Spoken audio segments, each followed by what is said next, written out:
Hello friends, in this video we are going to see about the types of clusters as well as the objective of our functions, why we are performing basically the clustering and how we can work it.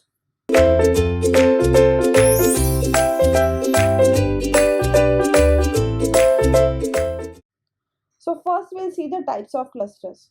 So basically there are 5 types of clusters. First is center based, second is contagious cluster, density based cluster, fourth is conceptual cluster and describe an objective functions. So we'll go one by one. First, center based cluster.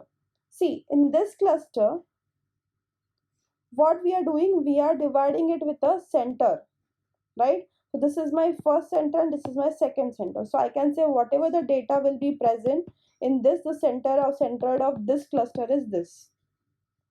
Whatever data is present over here, the centroid of this data set is this.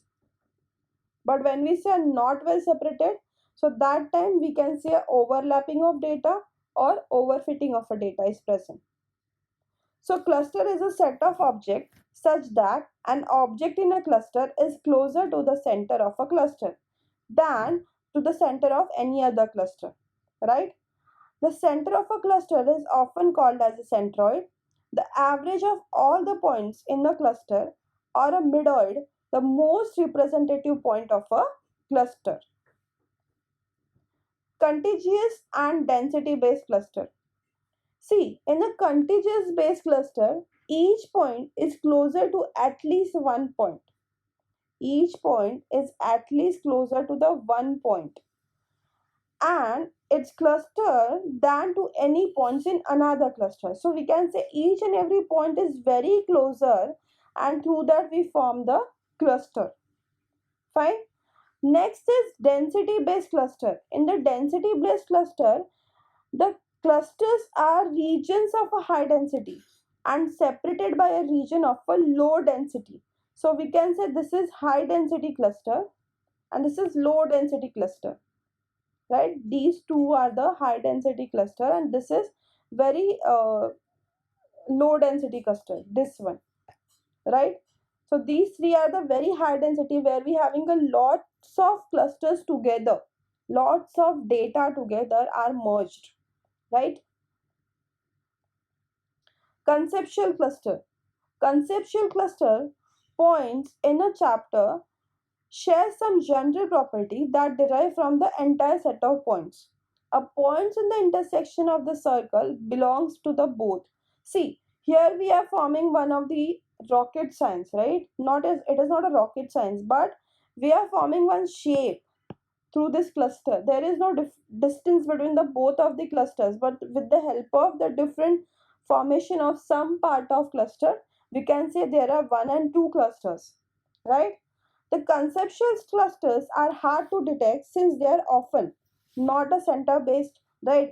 There is no contiguity, there is no density. So that somewhat get difficult to understand, to identify, but it is very important to get it.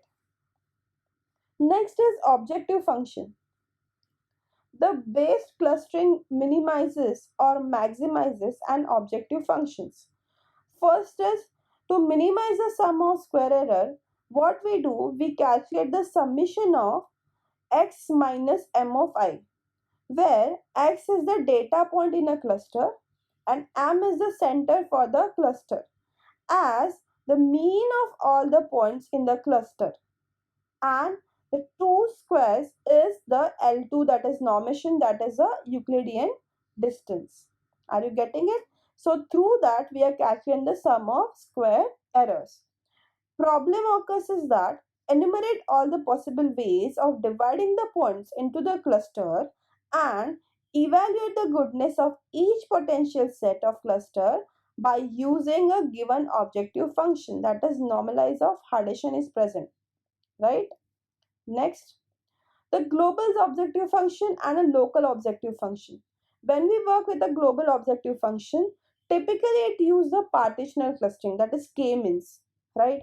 And a mixture model assume that the data is a mixture of a number of a parametric statistical distribution, where we can use a Gaussian expression also. Next is local objective function. In a local objective function, we use a hierarchical clustering algorithm where we having a local objective. Next is density based clustering where we are using a local density estimation, and graph based approach where we use a shared nearest neighbor algorithm, that is k nearest also we can use to perform the clustering. So in this video we have seen the different types of cluster where we can use it, and as well as some of the objective of a functions. Thank you.